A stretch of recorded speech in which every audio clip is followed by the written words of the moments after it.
நீங்கள் பார்த்துக் கொண்டிருப்பது உங்கள் விஜய்.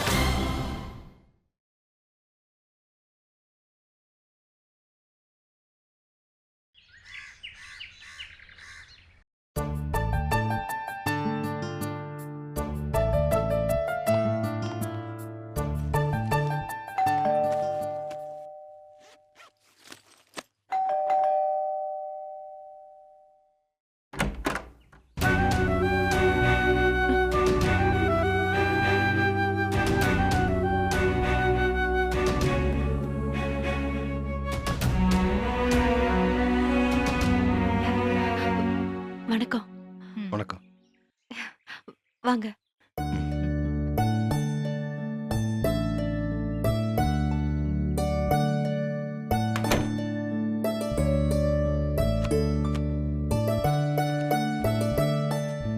கார்த்திக் இல்லையாம்மா? அவரு சீக்கிரமாவே ஆபீஸ் கிளம்பிட்டாரு. ஓ. நான் வேணா ஃபோன் பண்ணி வர சொல்லட்டுமா? இல்லம்மா, பரவாயில்ல. சரி, டீயா காஃபியா? அதெல்லாம் ஒண்ணு வேண்டாமா, நீ இப்படி உட்காரு. ஆஃபீஸ்க்கு கிளம்பிட்டு இருந்த மாதிரி இருந்தது. உனக்கு ஒன்றும் அவசரம் இல்லையே? அதெல்லாம் ஒண்ணும் இல்ல. பொறுமையா போய்க்கலாம்.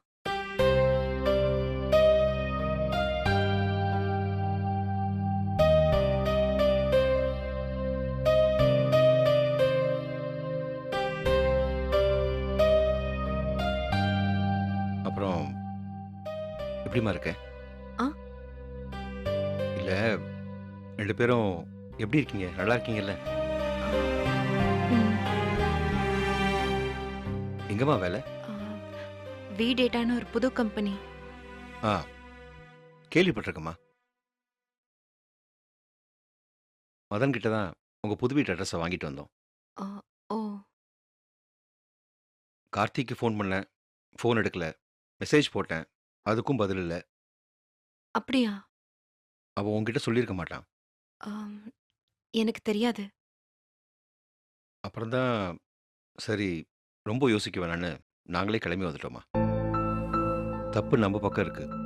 எதுக்கு அவங்கிட்ட கோவப்பட்டுக்கிட்டு? ஆம், அப்படியெல்லாம் ஒண்ணும் இல்ல. அதுக்கு இல்லம்மா, எங்களுக்கு சொந்தம்னு சொல்லிக்க இருக்கிறது அவன் மட்டும்தான். அவன் ஆசைப்பட்ட பொண்ண அவனுக்கு கல்யாணம் பண்ணி வைக்கிறத விட்டுட்டு அவனோட மல்லுக்கு நின்னது எங்களோட தப்பு தானே. கல்யாணத்துக்கு முன்னால நான் கோவப்பட்டது, சண்டை போட்டது எல்லாமே ஓகே. கல்யாணம் முடிஞ்சு நீ தான் அவன் மனைவின்னு ஆனதுக்கு அப்புறமாவது நாங்கள் அவனை ஏற்றுக்கிட்டு இருக்கணும். அங்கே தான் நாங்கள் தப்பு பண்ணிட்டோம். ஐயோ, ஏன் அப்படிலாம் நினைக்கிறீங்க? உங்க பக்கம் நிறைய நியாயம் இருக்கு. நியாய அநியாயத்தை பத்தி எல்லாம் விடுமா. மன்னிக்கிறதும் விட்டு கொடுக்கறதும் தானே ஒரு நல்ல உறவுக்கு அடிப்படை. அதை நாங்க பண்ணலையே. இந்த நிமிஷம் சொல்கிறேம்மா, நாங்கள் உனக்கு நிறைய தப்பு பண்ணியிருக்கோம். அது எதையுமே மனசில் வச்சுக்காம எங்களை மன்னிச்சிருமா. மாமா, கோவப்படவும் உங்க கோவத்தை எங்ககிட்ட காட்டவும் உங்களுக்கு உரிமை இருக்கு. மன்னிப்பாதுன்னு எதுக்கு மாமா சொல்றீங்க?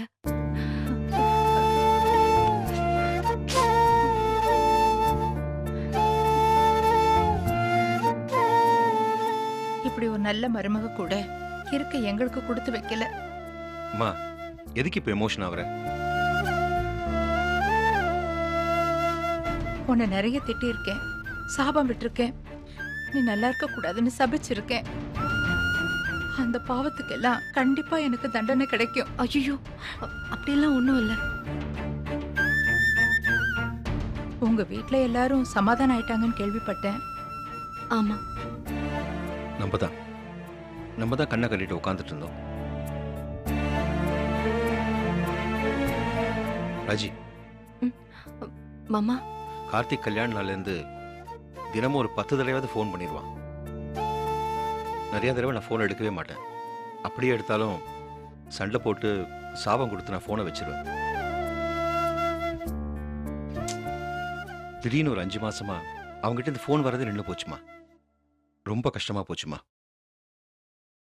அப்பதான் எங்களுக்கு தெரிஞ்சது கார்த்தியை நாங்கள் எவ்வளோ நேசிக்கிறோன்னு. அவனை பத்தின நினைப்பு எனக்கு ரொம்ப ஜாஸ்தி ஆயிடுச்சுமா. ராத்திரி பகலா தூங்காம அவனை பத்தியே யோசிச்சு யோசிச்சு கடைசியில் எனக்கு ஹார்ட் அட்டாக்கே வந்துருச்சுமா. ஐயோ, மைல்டு அட்டாக் தான்மா. அப்பதான் வாழ்க்கை எவ்வளோ நிரந்தரமில்லாத ஒன்றுன்னு எங்களுக்கு அனுபவபூர்வமாக புரிஞ்சுது. இந்த சின்ன வாழ்க்கையில் எதுக்கு இவ்வளோ விரோதம், கோவம், வெறுப்பெல்லாம்? அதுவும் நாங்க பெத்த புள்ள மேல அந்த நிமிஷமே அவன் மேல இருந்து வெறுப்ப நான் தூக்கி போட்டுட்டேன். ஹாஸ்பிட்டல்ல இருந்து அவனுக்கு நான் ஃபோன் பண்ணேன். ஆனா அவன் ஃபோனே எடுக்கல. நாங்க வேண்டான்னு முடிவு பண்ணிட்டான் போல. 3 மாசமா ஃபோன் பண்றோம், அவன் ஃபோனே எடுக்கலம்மா. மெசேஜுக்கும் ரிப்ளை பண்ணல. அதான் அவனை நேரில் பார்த்து மன்னிப்பு கேட்டு எல்லாத்தையும் சரி பண்ணலான்னு நாங்களே கிளம்பி வந்துட்டோம். உனக்கு எங்க மேல ஏதாவது? ஐயோ, அப்படிலாம் ஒண்ணும் இல்ல மாமா. நீங்க வீடு தேடி வந்ததே எனக்கு ரொம்ப சந்தோஷம்தான். அடுத்த வாரம் எங்களோட 25th வெட்டிங் ஆனிவர்சரி. அதோட சேர்த்து உங்க கல்யாணத்துக்கு வராத எங்க சொந்தக்காரங்களை வர சொல்லி ஒரு ஹோட்டல்ல அதை கொண்டாடிலான்னு யோசிச்சிருக்கோம். உனக்கு இதுல சம்மதம் தானே? ஆ, ஆமா. உங்க ஊருக்கு போய் உங்க அப்பா அம்மாவை பார்த்து எங்க கல்யாண நாளை கூப்பிடலான்னு இருக்கோம். ம், அது போதுமா? நாங்க என்னமோ நினைச்சிட்டு தான் உங்க வீட்டு வாசல் மணி அடிச்சோம். நீ இவ்வளோ நல்லா நடந்து பண்ணு நாங்க கொஞ்சம் கூட எதிர்பார்க்கலம்மா. என்ன மாமா இதெல்லாம்? உங்க 2 பேர் மேலயும் எனக்கு எப்பவுமே மரியாதை இருக்கு. அது போதுமா? சாப்பிட ஏதாவது டிஃபன் ரெடி பண்ணட்டுமா? உன்னை பார்த்து உன்கிட்ட பேசினதுக்கு அப்புறம் எங்களுக்கு பாதி கவலை போயிடுச்சுமா. ரொம்ப நாள் கழிச்சு பசிக்குது. உன் கையால ஏதாவது சாப்பிடக்கூட. ஒரு நிமிஷம் இரு. இல்ல இந்தா, இல்ல போட்டுக்கம்மா. வேணாம். வேண்டான்னு மட்டும் சொல்லாத, போட்டுக்க. எதுக்கத்த? இருக்கட்டும்.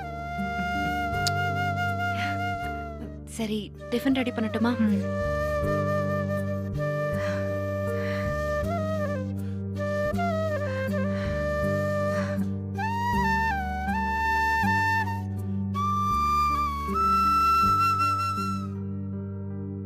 சரிம்மா, நாங்க ஆஃபீஸ் போய் கார்த்தியை பார்த்துறோம்.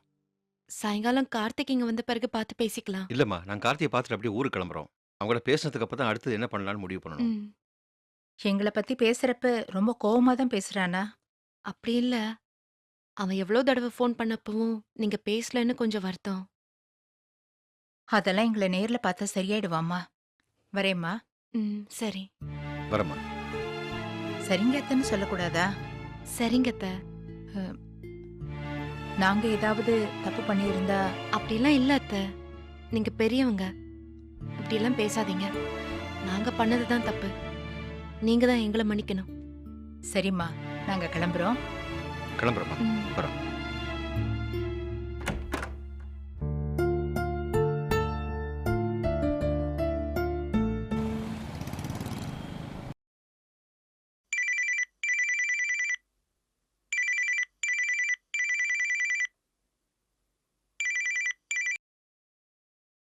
ஹலோ, நான் ராஜி பேசுறேன். ம், நான் ராஜி பேசுறேன். தெரியுது. என்ன விஷயம் சொல்லு. அப்பா அம்மா வந்திருந்தாங்க. சரி, என்ன சரி? உங்க அப்பா அம்மா வந்திருக்காங்க. அதுக்கு என்னப்பா? வந்தது எங்க அப்பா அம்மா இல்ல, அப்புறம்? உன்னோட அப்பா அம்மா. ஹலோ, லைன்ல இருக்கியா?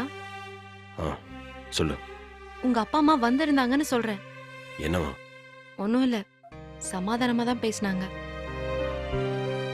ஹலோ, லைன்ல தான் இருக்கேன், சொல்லு. ஒன்றும் இல்ல, உங்க அம்மாவுக்கு மைல்டு அட்டாக் வந்துருச்சாம். அவங்க கொஞ்சம் யோசிக்க ஆரம்பிச்சிட்டாங்க போல இருக்கு. ஒன்றும் ஆபத்து இல்லையே? அதெல்லாம் எப்போ சரியாயிடுச்சாம். ஆனா அதுக்கப்புறம் நிறைய யோசிச்சு எதுக்கு உன் கூட பேசாம இருக்கணும், அதனால என்ன ஆக போகுதுங்கிற மூடுக்கு வந்துட்டாங்க போல. வயசான மனசு கொஞ்சம் மாறும்ல, ம். அதனால பழசெல்லாம் மறந்துட்டு வந்திருந்தாங்க. சரி. என்கிட்ட ரொம்ப சாரி சொன்னாங்க. ம். அதான் நீ என்ன சொன்ன? ஆம், நான் எதுவும் சொல்லல. என்ன சொல்லல? நான் எதுவும் சொல்லல. ஆம், அவங்க நம்ம 2 பேரும் சந்தோஷமா இருக்கிறதா நினைச்சிட்டு இருக்காங்க. எதுக்கு உண்மையை மறைக்கிற? அவங்களுக்கு இன்னும் ஒரு வாரத்தில் 25th ஆனிவர்சரியா. அன்னைக்கு நம்ம 2 பேரையும் வீட்டுக்கு கூப்பிட்டு எல்லாம் செய்யணும்னு சொல்றாங்க. அதை கேள்விப்பட்டதும் எனக்கு வேற என்ன பேசுறதுன்னு தெரியல. அதான் உண்மை எதுவும் சொல்லல. எல்லாம் முடிஞ்சு போனதுக்கு அப்புறம் இவங்க வந்து என்ன ஆக போகுது? அவங்க உன்னோட அப்பா அம்மா. அது எனக்கு தெரியும். சாரி, அவங்க அவங்க கிட்ட எப்படி நடந்துக்கணும்னு எனக்கு தெரியும். யாரும் எனக்கு சொல்ல வேணாம். அது சரி, இருந்தாலும் மனசுல பட்டதை சொல்லிடுறேன். என்ன? அவங்க கோவப்பட்டதை மனசுல வச்சுக்கிட்டு இப்ப அவங்க கிட்ட நீ கோவப்பட வேணாம். வேற? அவங்களோட கல்யாண நாள் வரைக்கும் நம்ம தனியா இருக்கோம்னு சொல்ல வேணாம். ஏன் சொல்லக்கூடாது? அவங்களோட 25th ஆனிவர்சரி. அவங்களோட சந்தோஷத்தை நீ ஏன் கெடுக்கிற? அந்த சந்தோஷம் எத்தனை நாளைக்கு நிரந்தரமா இருக்கும்? உண்மை என்னைக்கா இருந்தாலும் தெரியுதானே போது. யார் யாருக்காகவோ எவ்வளவோ போய் சொல்லியாச்சு, எவ்வளவோ நடிச்சாச்சு. இந்த ஒரு தடவை உன் அப்பா அம்மாவுக்காக ஒரு பொய் சொல்லு. அவங்க சந்தோஷத்துக்காக பொய் சொல்றதுல தப்பே இல்ல. அவ்வளோதானே? அவ்வளவுதான், வேற ஒண்ணும் இல்ல.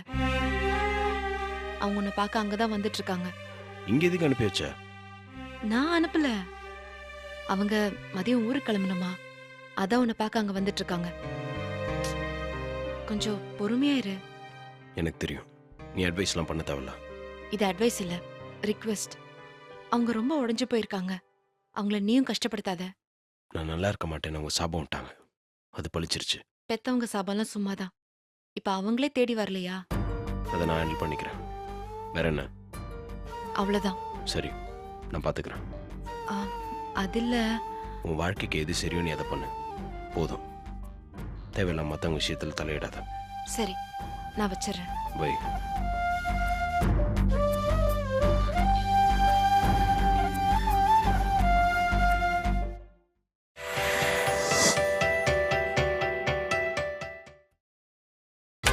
நீங்கள் பார்த்துக் கொண்டிருப்பது உங்கள் விஜய்.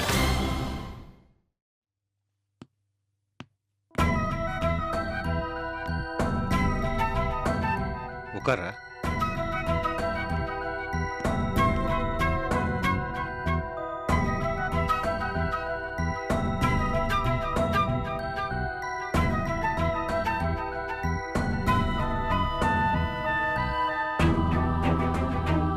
எப்பரா இருக்க? 2 நாளா ஃபோன் பண்ணிட்டே இருக்கோம். ஆனா நீ எங்க ஃபோன் எடுக்கல இல்ல? 2 வருஷமா நானும் ஃபோன் பண்ணிட்டு தான் இருந்தேன். அப்போ நீங்களும் இந்த மாதிரி ஃபோன் எடுக்காம தானே இருந்தீங்க? நாங்க பண்ணதுக்கு இப்ப பழி வாங்குறியா? என்ன விஷயம் சொல்லுங்க. எவ்வளவு நாள் கழிச்சு உன்னை பார்க்க வந்திருக்கோம். எப்படி இருக்கீங்க என்னன்னு ஒரு வார்த்தை கூட கேட்காம என்ன விஷயம்னு முகத்தில் அடிச்ச மாதிரி பேசுற? சரி, தப்புதான்.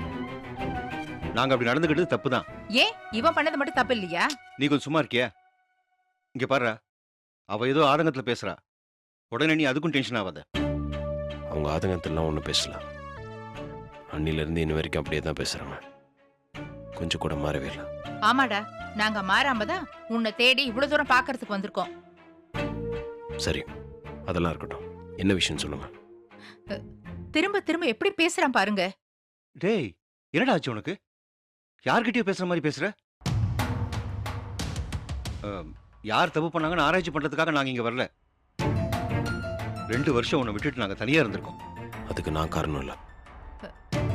சரிப்பா, நாங்களே காரணமா இருந்துட்டு போறோம். உனக்கு பிடிச்ச பொண்ணை நீ கல்யாணம் பண்ணிக்கிட்டப்ப அதுக்கு நாங்க ஒத்துக்கல. அது எங்க தப்பாவே இருந்துட்டு போட்டோம். ஏன் தப்பு பண்ணவங்க மாறக்கூடாதா, இல்ல மன்னிப்பு தான் கேட்க கூடாதா? உங்களை பார்த்தா மன்னிப்பு கேட்க வந்த மாதிரி தெரியல. திரும்பவும் பழசு எல்லாத்தையும் ஞாபகப்படுத்த வந்த மாதிரி இருக்கு. இங்க பாரு கார்த்திக், ஒரு விஷயம் புரிஞ்சுக்கோ. பெத்தவங்க பிள்ளைங்க விஷயத்துல அதிகமா உரிமை எடுத்துக்க தான் செய்வாங்க. அது மறுக்கப்படுறப்போ பெத்தவங்களுக்கு ஏமாற்றம் வரதானே செய்யும். உன்னை வளர்த்து ஆளாக்கி இதை கூட பண்ண முடியன்ற வெறுப்பு தான். அவ்வளவுதான். அது கொஞ்ச காலத்துக்கு இருக்கும், ரொம்ப நாளைக்கு இருக்காது. நீயே யோசிச்சு பாடுற, எப்படி ஒரு சூழ்நிலை சுமதியோட கல்யாணத்தை நிறுத்தினு. ஊர்ல இருக்க சொந்தக்காரங்களா வர வச்சு பத்திரிக்கை அடிச்சு அவ்வளவு செலவு பண்ணி கடைசியில் என்ன நடந்துச்சு? வெறுப்பு வருமா வராதா? பா, நீங்க கூட இன்னும் மாறலப்பா. அது இல்லடா, எங்க வருத்தத்துக்கான காரணத்தை சொல்றோம். நீங்க தான் உலகம் நம்பிட்டு இருந்தேன். ஆனா என்ன முதல்ல தூக்கி போட்டு போனதே நீங்க 2 பேரும் தானே. என்ன ஒரு அனாதையை ஃபீல் பண்ண வச்சிட்டீங்களே. என்னை வெட்டுவேன் குத்துவேன்னு சொல்லிட்டு இருந்தார் ராஜியோட அப்பா. அவர் சுத்து பூரா என் பேர்ல எழுதி வச்சுட்டார்.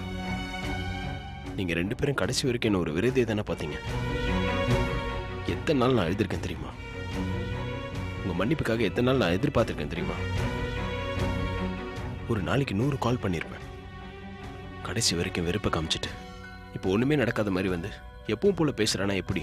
டேய் என்னடா பேசிட்டு இருக்க? நீ எடுத்துட்டு போன கல்யாணத்துக்காக வாங்கின கடனுக்கு இன்னும் வட்டி கட்டிட்டு இருக்கேன்டா. எவ்வளோன்னு சொல்லுங்க, அந்த பணத்தை நான் கட்டிடுறேன். இந்த கடனுக்கு வட்டி கட்டிடுவ, பெத்த கடனுக்கு என்னடா பண்ணுவ? எனக்கு ஆச்சரியமா இருக்கு. நம்ம பையன் இப்படி மாறுவான்னு நான் கொஞ்சம் கூட எதிர்பார்க்கல. உங்ககிட்ட பணம் கேட்டோம் இல்ல வேற உதவி கேட்டோம் நாங்க இங்க வரலப்பா. கண்ணை மூடி கண்ணு திறக்கிறதுக்குள்ள இந்த உலகத்துல என்னென்னமோ நடந்து போயிடுது. இந்த நிமிஷம் இருக்கிறவங்க அடுத்த நிமிஷம் இருக்கிறது இல்ல.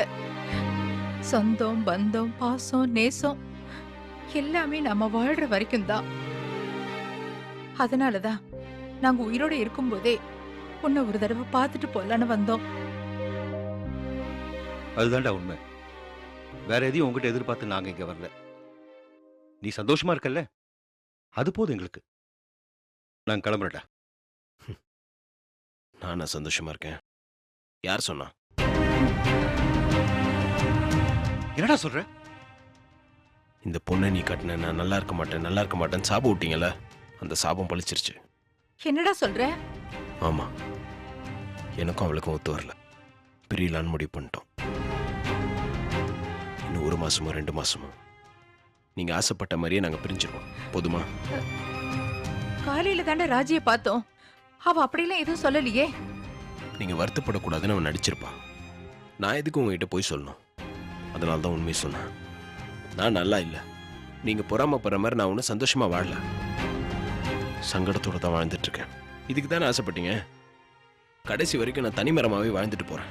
இப்போ உங்களுக்கு சந்தோஷம் தானே? டேய் என்னமோ நடந்திருக்கு, எங்களுக்கு ஒண்ணுமே தெரியப்படுத்தலையே. நாங்க விட ராஜிட்ட பேசுறோம்டா. ஆமாப்பா, நாங்க வேணா பேசட்டுமா? அதெல்லாம் ஒன்றும் வேணாம், ஆள விடுங்க. திடீர்னு வந்து இப்போ என் மேல அக்கறை இருக்க மாதிரி நடிக்கிறீங்களா? இதெல்லாம் என்னால் ஏற்றுக்க முடியாது. நாங்க தப்பு பண்ணதாவே இருக்கட்டும், அதுக்கு என்ன வேணாலும் தண்டனை கொடு. அதுக்காக இந்த மாதிரி அவசரப்பட்டு எந்த முடிவும் எடுத்துறாதுடா. எனக்கு நிறைய வேலை இருக்கு.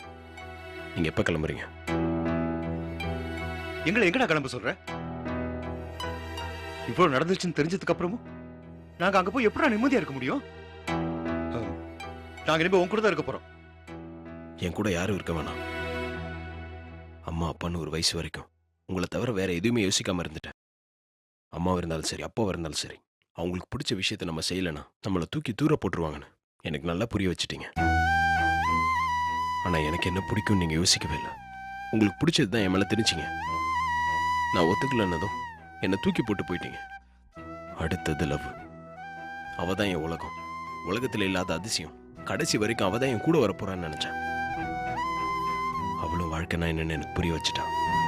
இப்ப நான் தெளிவா இருக்கேன். என்னங்க அவன் பாட்டு பேசிட்டு இருக்கா, நீங்க அமைதியா இருக்கீங்க? டேய் கார்த்தி, எனக்கு நிறைய வேலை இருக்கு, நான் கிளம்புறேன். டேய், நாங்க பேசிட்டு இருக்கும்போது நீ பாட்டுக்கு போனா என்னடா அர்த்தம்? நீ பேசாம இரு. இங்க பாரு, நாங்க தப்பு பண்ணதாவே இருக்கட்டும். எங்க தப்ப உனக்கு எப்ப மன்னிக்கணும்னு தோணுதோ அப்ப சொல்லி அனுப்பு, நாங்க வரோம். டேய் ஒரு நிமிஷம்டா. ஒருவேளை நீ மன்னிக்கிறதுக்கு முன்னாடி எங்களுக்கு எதாவது ஆகி போச்சுன்னா கோச்சுக்கிட்டு கொல்லி போடாம மட்டும் இருந்துடாதடா. எங்க கிட்ட வேகாது. வாங்க போலாம்.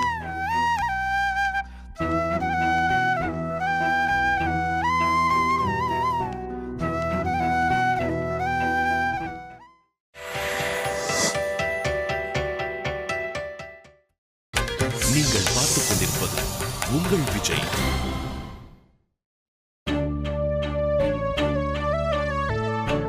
ஏன் விஷ்ணு, என்னமோ நடந்திருக்கு. உனக்கு கூட எங்களுக்கு ஒரு ஃபோன் பண்ணி சொல்லணும்னு தோணலையா?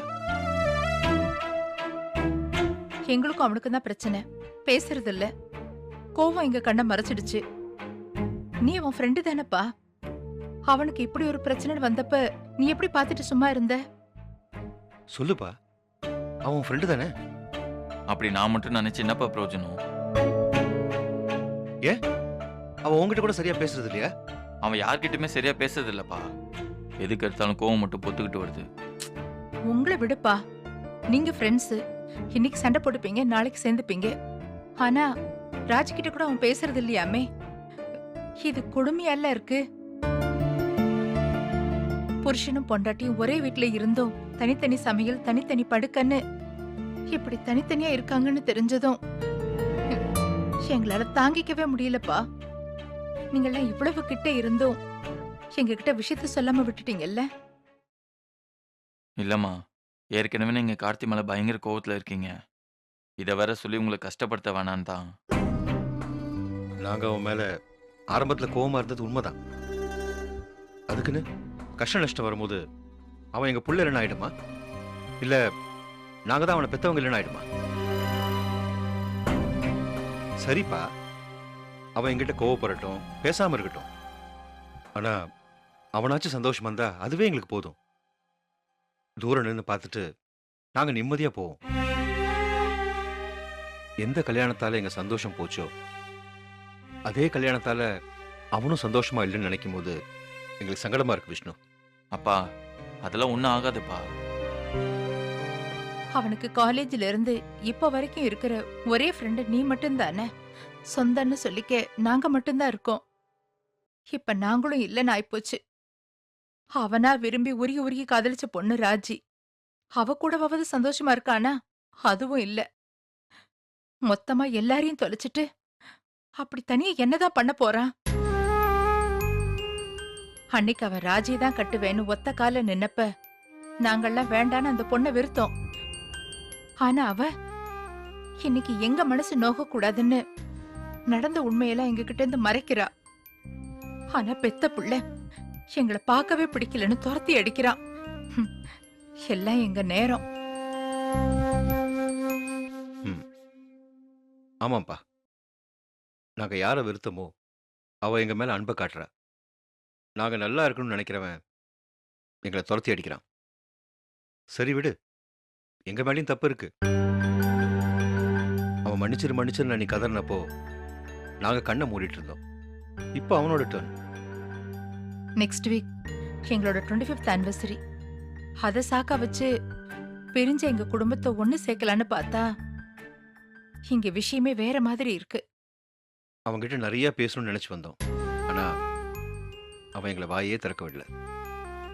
நாங்கள் போயிட்டு எவ்வளோ சீக்கிரம் முடியுமோ அவ்வளோ சீக்கிரம் வீடை காலி பண்ணிட்டு வந்துடுறோம். அதுக்குள்ளே ஏதாவது ஒன்றுனா நீ எங்களுக்கு ஃபோன் பண்ணு விஷ்ணு. சரிப்பா. ஓகே, நாங்கள் வரோம். டேக் வரோம்ப்பா. பாய்மா. வாங்க.